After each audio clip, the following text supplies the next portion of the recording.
we'll move on to hearing from Kara now. So Kara Dansky is the president of the US chapter of Women's Human Rights Campaign. She served on the board of the Women's Liberation Front from 2016 until 2020. She's a longtime feminist, activist, and lawyer, and also has extensive experience doing criminal justice reform research and advocacy. She's going to talk to us about her book, The Abolition of Sex: How the Transgender Agenda Harms Women and Girls. This is the book, and we'll hear from Kara, and then we can have some questions. Okay, over to you, Kara. Thanks very much. Thanks for having me on Feminist Question Time today to discuss my new book, The Abolition of Sex: How the Transgender Agenda Harms Women and Girls. I'm very happy to be here today parts of it. I'll start with a few of the endorsements because I'm so grateful to the women who gave them. First, from Leanne Keith, the founder and board chair of the Women's Liberation Front. She says, once in a decade, there comes a book that breaks like dawn across a horizon of despair. The Abolition of Sex is that book. We are witnessing the complete destruction of the meaning of the word sex throughout the culture in general and the law in particular. The transgender movement would have us believe that sex does not exist as a material reality and should be replaced by the utterly incoherent concept of gender identity. They are winning. It is the grossest of understatements to say this is concerning. It is a vicious violation of women's basic human rights to put convicted rapists in women's prisons and teenage boys in girls' locker rooms. Women are losing our legal standing and every right that we have clawed out of patriarchy, while most people have no idea. It's also chilling to watch as we are robbed of the language for our bodies and our uniquely female experiences, and ultimately the only word that correctly names us, women. With steely calm and acute clarity, Kara lays bare what gender ideology is doing to women and what we might do to fight back. If you read one book this year, let it be this one, and then join Dansky on the barricades. Second, from Sheila Jeffries, co-author of the Declaration on Women's Sex-Based Rights and author of Gender Hurts, among other books. Sheila says, I really enjoyed this book. The Abolition of Sex is a pellucidly clear exposition of the threat to women's rights that is posed by the politics of transgenderism. It is much needed because it is the first book to focus on what is happening in the US. Kara Dansky is to be congratulated. She is a trailblazer, and I expect her book to have considerable impact. Thank you both so much for your support and for your tireless commitment to advancing the sex-based rights of women and girls. Now I'd like to read some short sections of each chapter of the book. I'll jump around a bit, so this might seem a bit choppy, so please bear with me. A word of warning to the gender fragile. This book does not mince words. From the introduction, The Transgender Delusion, Observations of a TERF. In March of 2021, a person named Rachel Levine was confirmed as the Assistant Secretary for Health at the US Department of Health and Human Services. Levine is a biological male who claims to be a transgender woman. During the confirmation hearings in February 2021, every single member of the United States Senate was expected to pretend that Levine is a woman. Every single member did so. No one was permitted to question this, and no one even tried. In October 19th, 2021, the Department of Health and Human Services announced that Levine had been sworn in as the first female four-star admiral of the US Public Health Service Commission Corps. On the same day, the New York Times said the same thing on Twitter. The United States government and the New York Times outright lied to everyone by saying that Levine is female. This assault on women's sex-based rights is not occurring in a vacuum or by accident. It is being perpetrated by a vicious and brutal industry that operates openly and yet manages to sneak under the public radar. Its aim is to abolish sex in the law and throughout society. We are all victims of this assault, but those most harmed are women and girls, i.e. female human beings. Our society has simply not grappled with the implications of enshrining words like transgender and gender identity in law, policy, business, academia, and media. We need to start grappling with this. The time to do that is now. Here is the truth we cannot speak.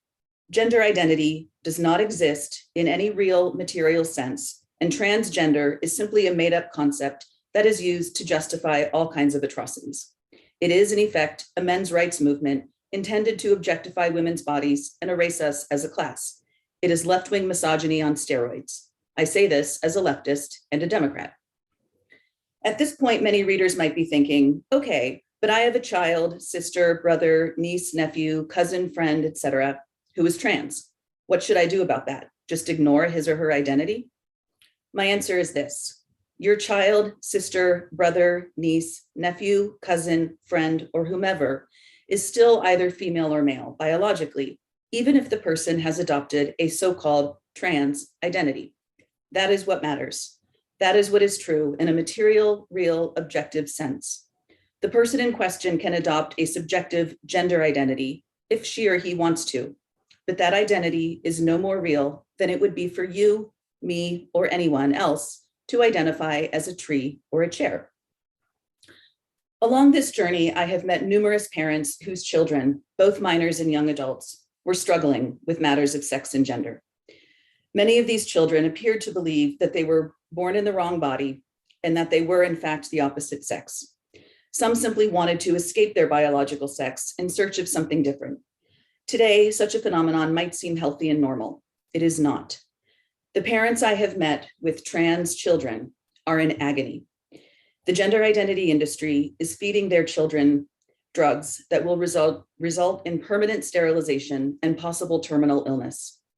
It is subjecting them to surgeries that mutilate, amputate, and destroy healthy body parts. Most of these parents are unable to speak out because they have very legitimate concerns about their relationships with their children and about their children's privacy. So they sit and wait and hope while their children's lives and bodies are being destroyed. This book is for them. From chapter 1, What is a Woman? On July 28th, 2014, journalist Michelle Goldberg published a piece in The New Yorker titled, What is a Woman? The piece dealt with the growing rift between radical feminists and activists who claim that transgender is a meaningful concept. In it, she chronicled an event from 1973, where feminists were discussing the identities of men who claimed to be transsexuals, and where feminist Robin Morgan is reported to have stated this: I will not call a male she. 32 years of suffering in this androcentric society and of surviving have earned me the title woman.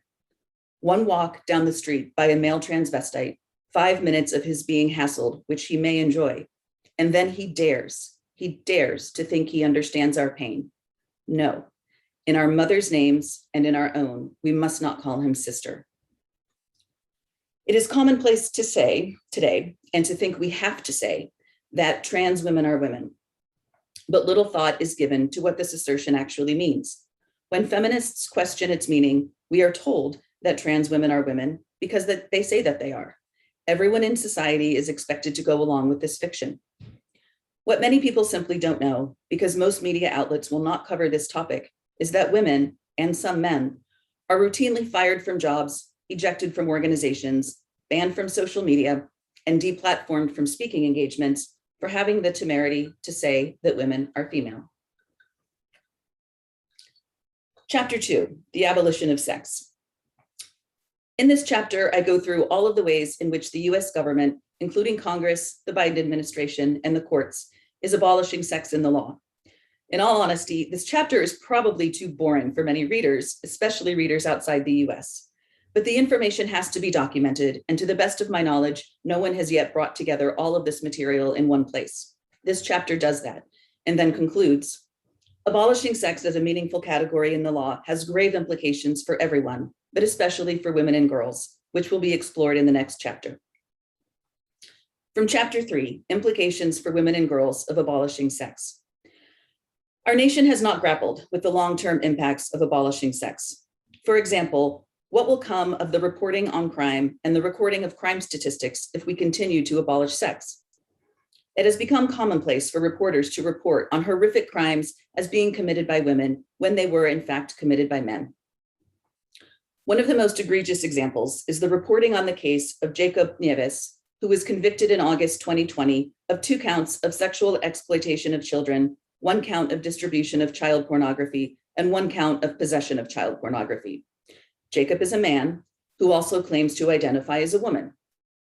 Reports of the story frequently contain headlines, such as this one from the Eagle Tribune in North Andover, Massachusetts. Woman gets 30 years for child sexual abuse.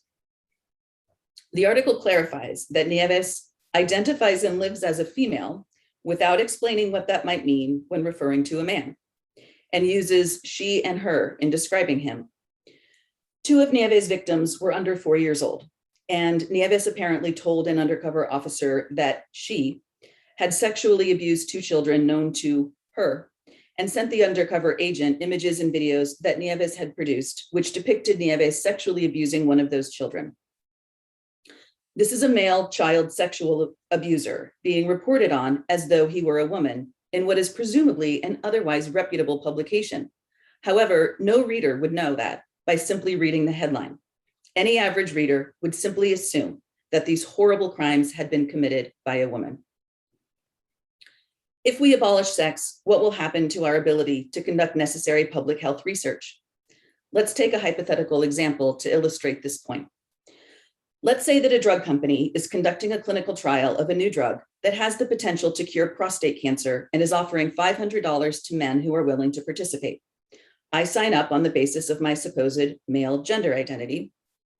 Remember, in a world where gender identity reigns supreme, the fact that I do not have a prostate is irrelevant. All that matters is that I claim to identify as a man. Under a legal regime that protects gender identity for all purposes, the drug company would be discriminating against me on the basis of my gender identity if it were to deny my participation in the trial. After I sign up, I complete all the necessary paperwork, ticking the box for M, and proceed to take the experimental drug.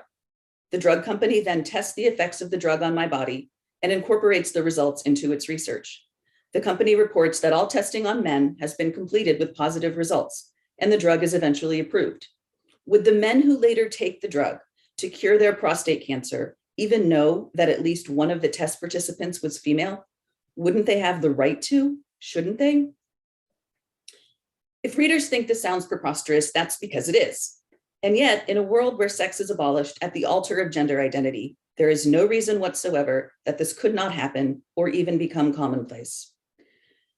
The chapter then goes into detail about men in women's prisons, men in women's sports, and men in women's shelters.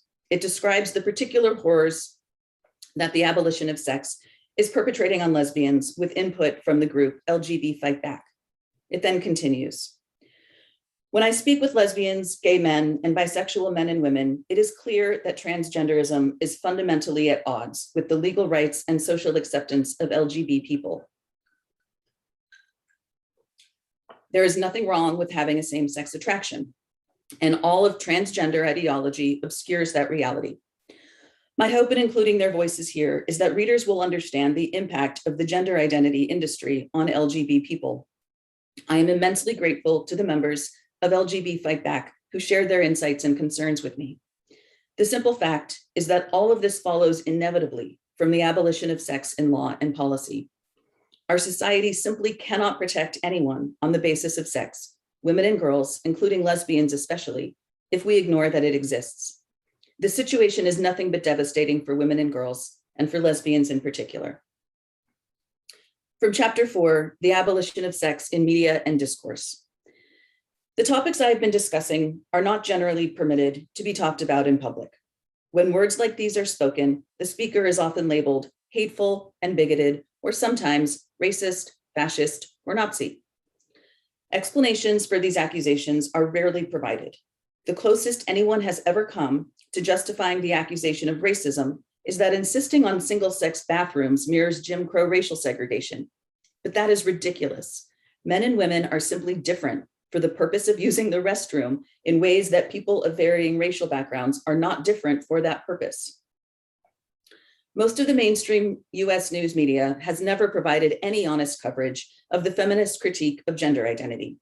Whenever the mainstream media covers any story related to sex and gender, the coverage is biased.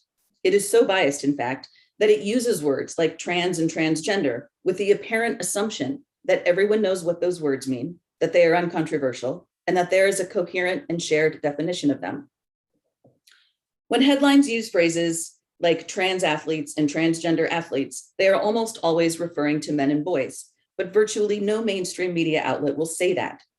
When they refer to healthcare for transgender people, they mean puberty blockers, cross-sex hormones, and surgeries that result in sterility and disease, but virtually no mainstream media outlet will say it.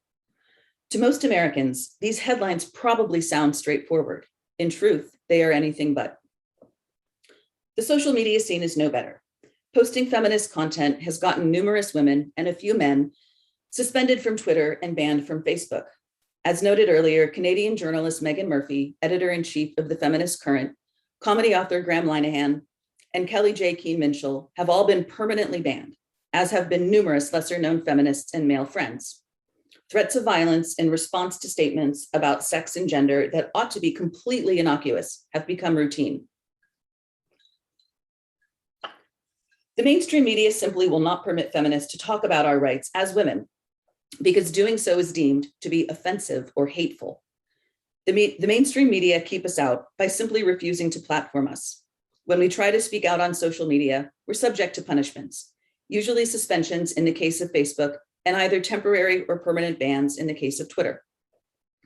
The abolition of sex has become so entrenched in our society that we are not even allowed to talk about it using traditional modes of communication. I then go on to talk about various examples of professional silencing, including the stories of Kathleen Lowry, Holly Lawford Smith, Anna Kerr, Donna Hughes, and others. I talk about legal silencing of women, including the case of Scottish feminist Marion Miller. The chapter goes on to conclude that our language has changed so dramatically as to make the natural material reality of sex nearly invisible, with so little public debate, is astounding. And yet the abolition of sex in language, as in law and the media, is occurring so rapidly that it is difficult to discern. It has simply happened right before our eyes. And again, although this hurts everyone, it harms women and girls in particular. If we cannot talk about sex, we cannot talk about sexism. If we cannot talk about sexism, we cannot fight back against it. If we cannot fight against it, we will never achieve liberation. We're all on the losing end of this, but women and girls have the most to lose. If we do not take a stand, we will lose it all for certain. From chapter 5, the gender identity industry. Why is this happening? Why are all three branches of the US government abolishing sex in the law? Why are women being forced to cede ground to and share spaces with men under the false pretense that they are female?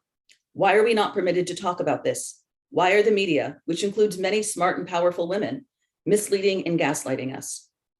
Why are women losing their jobs for stating that sex is real?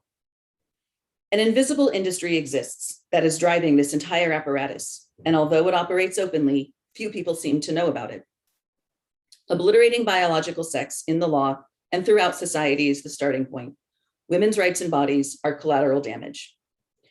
The gender identity industry is grounded in a vicious blend of woman hatred, science denial, and greed.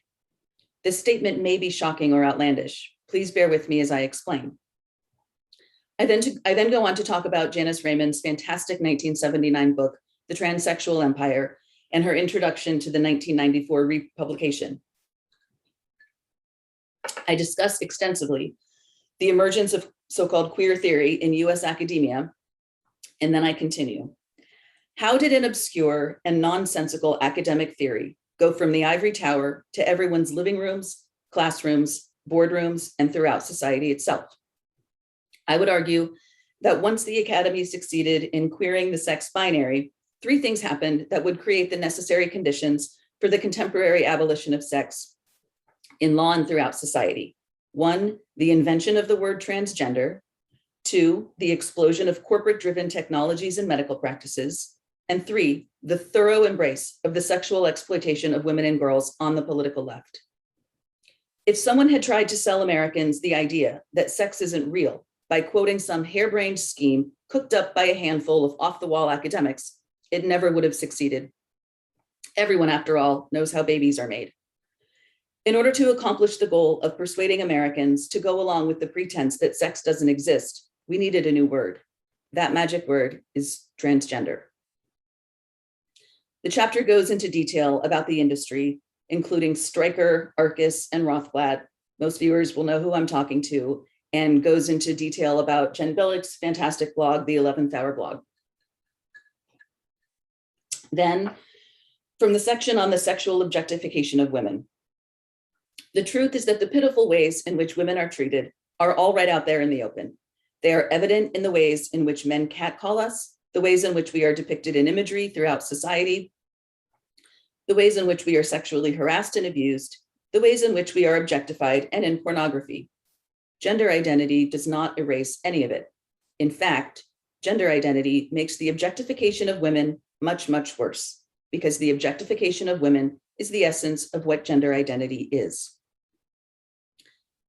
Sexual objectification of women is not new, and feminists have been fighting it for centuries. What is relatively new is the evolution of the view that women exist solely for sexual and reproductive purposes into the notion that woman isn't a meaningful category of human beings at all, but rather a concept, a figment of a man's imagination. If anyone can be a woman, then no one is a woman. And if a man can claim to exist as a woman by simply announcing that he is one, that is a complete mockery of womanhood. The very concept of the transgender woman is the ultimate expression of the denial of women's humanity. The simple truth is that women are female and men are male. The gender identity industry is working hard to obscure that truth in furtherance of its goal of abolishing sex. Don't let them get away with it. From the conclusion, the global campaign to protect women's sex-based rights. It is my hope that readers of this book will embrace the seriousness of this issue and join the global campaign to protect our hard-fought rights as women in the face of this pernicious assault. Pernicious because it poses as a movement of liberation, and indeed as an extension of the movement to liberate women. WHRC USA sees clearly that all of these efforts to abolish sex throughout the law in society are having a devastating impact on women and girls, and we will not stop fighting them. We will never give up, and we hope that you will join us. If you want to get involved in the fight against the abolition of sex, please sign the Declaration of Women's Sex-Based Rights. All of humanity depends on it.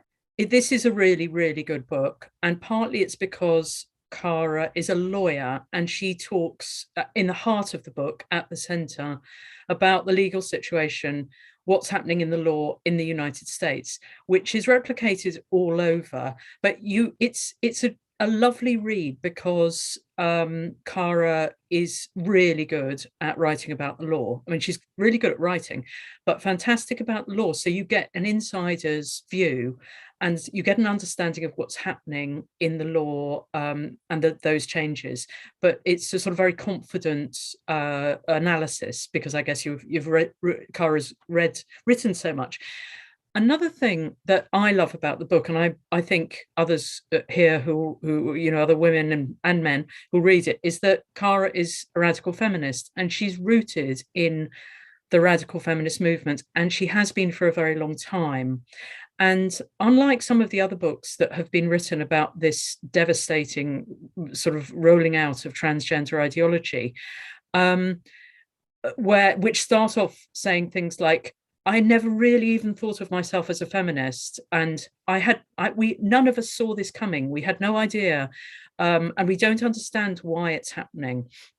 This book is completely different from that. Kara does understand why it's happening and has some theories about it, which towards the end, in the sort of last but one chapter, she articulates them really well. And one of the reasons she understands it is because of being rooted in this community of radical feminists who've been thinking about this for years, and we have a good analysis. So I would say for those things, Kara's a lawyer, she's a radical feminist, and she's great at writing. That's my main summary. It's definitely a great book. I also feel really grateful that Kara's written it because I feel like she's speaking for us. And I also feel as if we've been working together, partly through these webinars, but in radical feminist meetings and discussions on working out sensible and appropriate responses to this threat that's happening. And I feel this is the best articulation of our views, as well as just Kara. So I sort of feel very emotional because I feel like I can absolutely wholeheartedly buy loads of copies of this book and give them to people without having to say, oh, but I don't agree with the language, and they don't really have a feminist analysis, and it's really annoying that they don't quote anybody. That brings me on to a really fantastic thing about the book, is that Kara quotes many radical feminists in the book, and roots her analysis in that. So she's read, she knows about the community, she knows what we've been thinking. So one, which just explains what's actually happening. So one of the people she quotes near is Fry's birdcage analogy. And Kara's talking about why gender confines us and how it confines us. So she uses that or explains the Fry's birdcage analogy. And then she goes on to talk about Sheila Jeffrey's writing on gender and quotes just in a very sort of intertwined way a lot of the great feminist thinkers that we've had, and is informed by them, which is very nice. Unlike some of the books where it's almost as if radical feminist doesn't exist, and if they mention it, it will be very, very sort of cursory mention once. But this is much better, and so it's possible that you'll find you want to follow up at some of the other books that come up in this. Now, another thing that so it's not just radical feminists, it's also other important books. So Kara quotes Abigail Shrier's book and sort of points out that that's also a useful book. So it's sort of quite good talking about what's been happening in the States.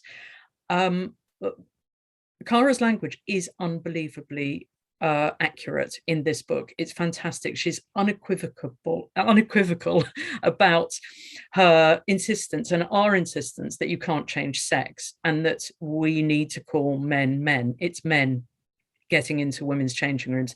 It's boys and young men or men in women's sports. They're not anything else. And it becomes very, very clear. So that's a fantastic thing about the book.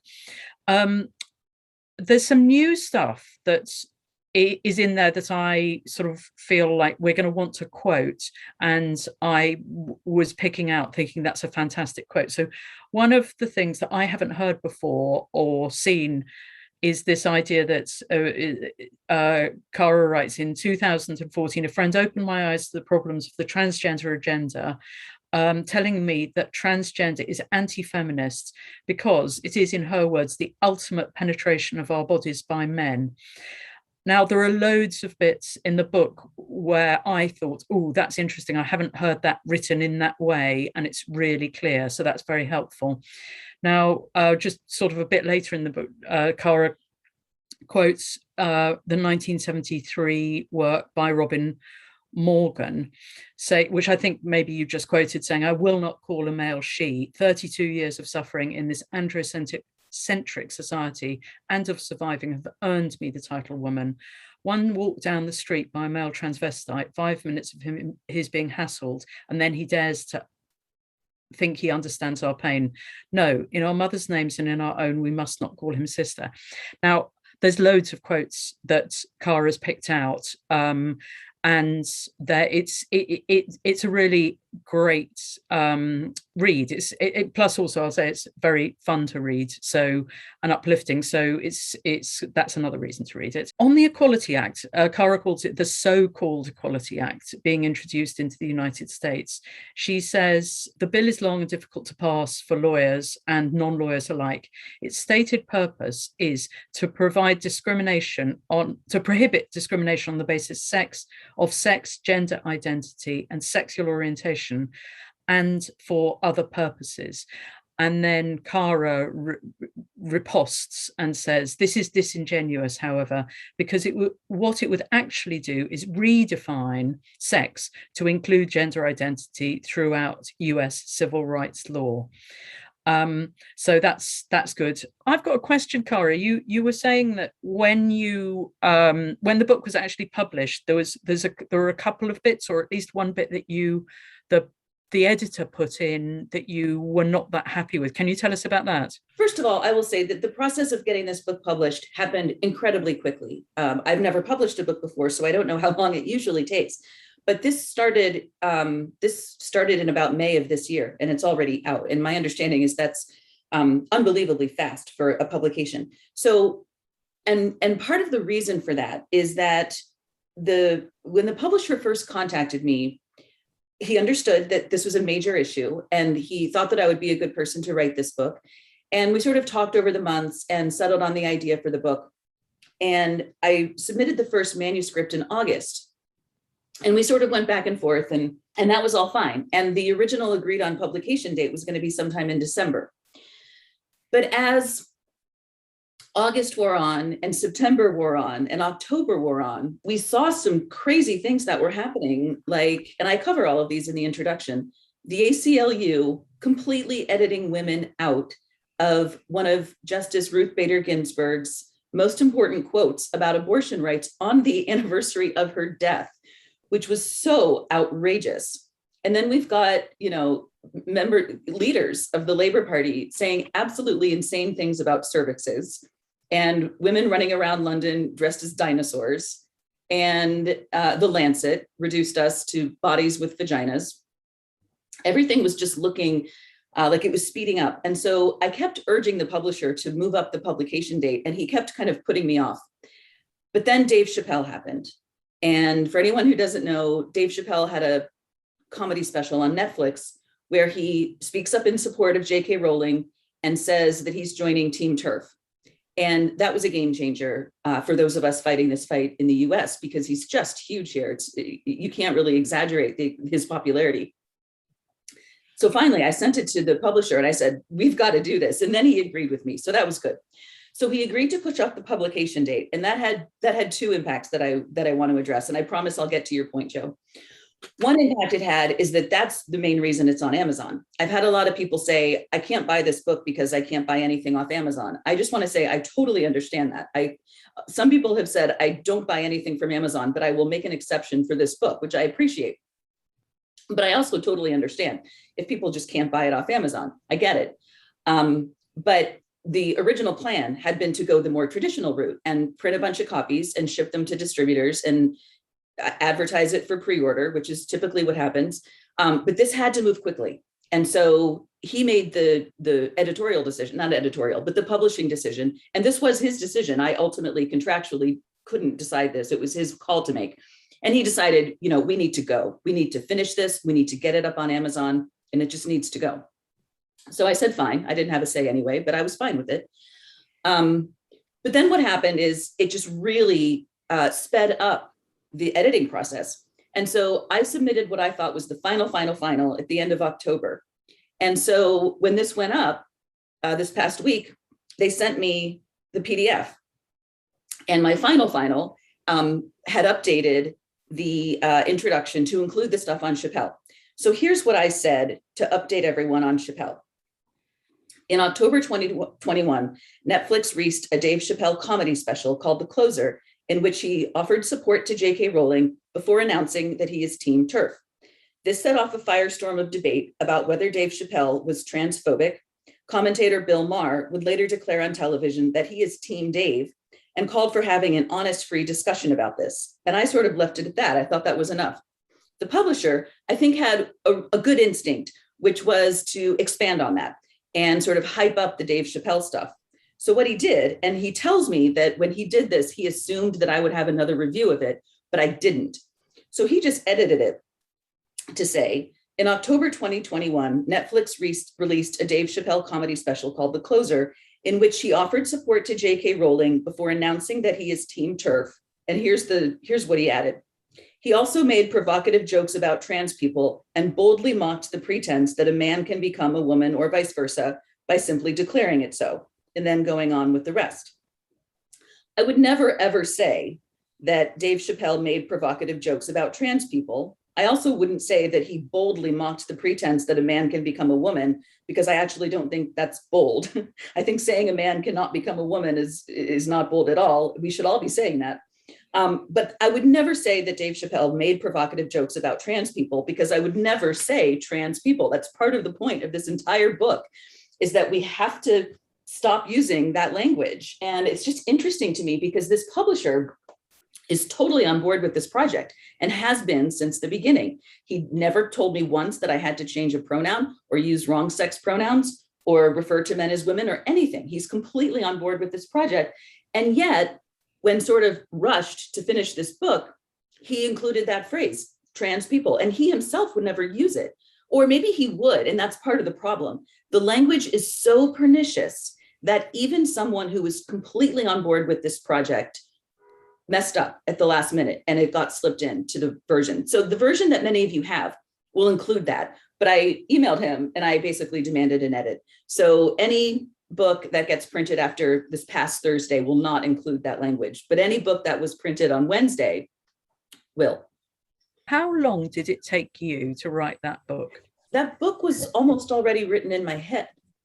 I mean, the specific answer is from sometime in May until August 1st. So basically the last half of May and July. One thing that sort of happened to make it possible is that you're right in saying that I did participate in writing the amicus briefs that Wolf submitted in some of the cases that I mentioned. And for that reason, it's just very easy for me to bring up the briefs on my laptop. So I can very easily quote Wolf because I know exactly where to find all the material. There's a part that I didn't read where I talk about crime statistics and how the skewing of sex could potentially impact our society's ability to even know what male violence against women is. So I go into depth about that. And I just know, because I know from my history of doing criminal justice work, that all of that information is compiled in something called Table 42 of the Uniform Crime Report. But there's no reason that most people will know that. I just happen to know that. So it's very easy for me to just pull that up and write a section on crime reporting. So most of it was in my head. It was a matter of getting it out of my head and onto the page. Do you have any translations planned? Not at the moment. I mean, there's just, the whole process was just too fast to ask that question. I would love it, but there's nothing planned at this time. I very seldom read books. I don't really like reading. I listen to books and then I say to people, oh, I've just read this book, but I actually just listen to it on Audible.